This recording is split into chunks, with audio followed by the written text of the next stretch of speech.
If you just got a PS5 Pro, you may want to know, what are the best games to play? Well, this will be my second list of games as I continue to try different updates and PS5 Pro enhancements. So be sure to check out my other video titled PS5 Pro Games to Play if none of the games on this list appeal to you. And this list is based off my own experiences as well as tech breakdowns and analysis that is available in the market if you want to do further research on any of these titles. And first up was an easy pick after putting it down and then jumping back into it when it got the PS5 Pro patch. Space Marine 2. Now, I've said many times that this is the most video game I have ever played, and if you like co-op, my wife and I found it surprisingly fun as we played through the second half of the game together. Now, I wasn't sure she would like it, but charging around and performing executions became her favorite activity, and there are two main reasons to check this game out on the Pro. The first is the FPS, and the second is the image quality. The FPS was honestly a big reason that I put the game down, and I said I wanted to wait and see if they could patch performance or maybe just play it on the Pro when it finally landed. Now, pretty consistent frame dips and heavy stutters were happening in the more chaotic and tense fights, and it really hurt the experience. But on the PS5 Pro, it's about as butter smooth as you could hope for, and this just adds to the experience as you're charging forward, you're successfully landing parries, maybe you're just spraying into a large crowd. And that's tied to the second reason. The image quality is one that cherry-picked screenshots on Twitter really glossed over. Maintaining 60 FPS is one thing, but doing that while also cleaning up image clarity and image quality is a huge win. Trust me, after I rolled credits on Final Fantasy XVI, maintaining 60 FPS is not all that matters. The image quality and the clarity in the Final Fantasy XVI combat compared to Space Marine 2, well, it's night and day. But maybe you want something a little more shorter, a little more straightforward, and that's what Space Marine 2 offers, and then maybe you want something that's a little bit longer and a little bit more open. Well, this next game will be right up your alley.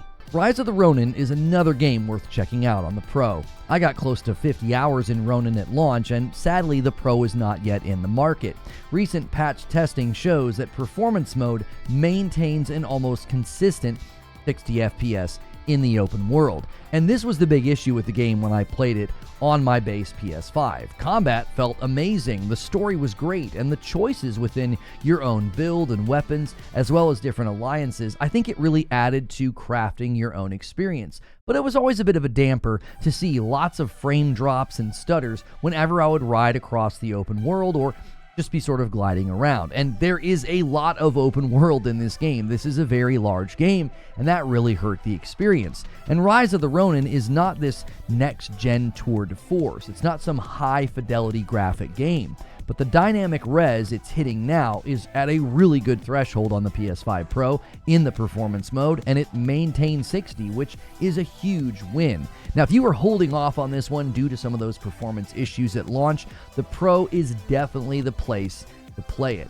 And if you're wanting something open world, but maybe a bit higher on the graphical fidelity meter, then this next choice is an easy one.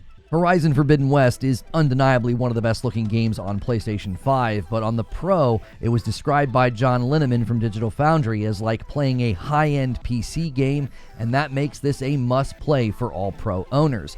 Even if you just go back into the Burning Shores DLC and you fly around for a little bit and look at the water, it is one of the best showcases of what the PS5 Pro could do. This is probably just a glimpse into what Death Stranding 2 is going to look like on the Pro because they use the same engine. But if you haven't played Horizon Forbidden West yet, it is not just the perfect game for the PS5 Pro. This is a must-play PlayStation game in general. The open world design is unmatched. The scale of fights and enemy design is, in my opinion, at a level of award-winning, and the character design and art direction is some of the best in the business. I had a few minor quibbles with story pacing near the end, but if you're looking for a good-looking and large game to play on your Pro, Horizon Forbidden West is a must-play. But maybe you want something with strong melee combat, but not open world like Ronin or Horizon Forbidden West. You want something with a little bit more of a linear design. Well, you're going to want to check this next one out. Stellar Blade was my favorite game from 2024. The combat really reminded me of Sekiro, with a bit of an action focus. You have abilities and sort of bombastic moments, and the PS5 Pro enhancements make it one of the best looking PlayStation 5 Pro games out there. It maintains image quality, stability, and a solid frame rate. I think that's vital to a game like Stellar Blade. Not just because the combat is fast and demanding, but because the boss design is very visually focused. You have these larger than life, very macabre monsters filling the screen at times, and not sacrificing image quality and clarity while giving a crisp 60 FPS experience. Well, that scores a lot of points for this game in my book.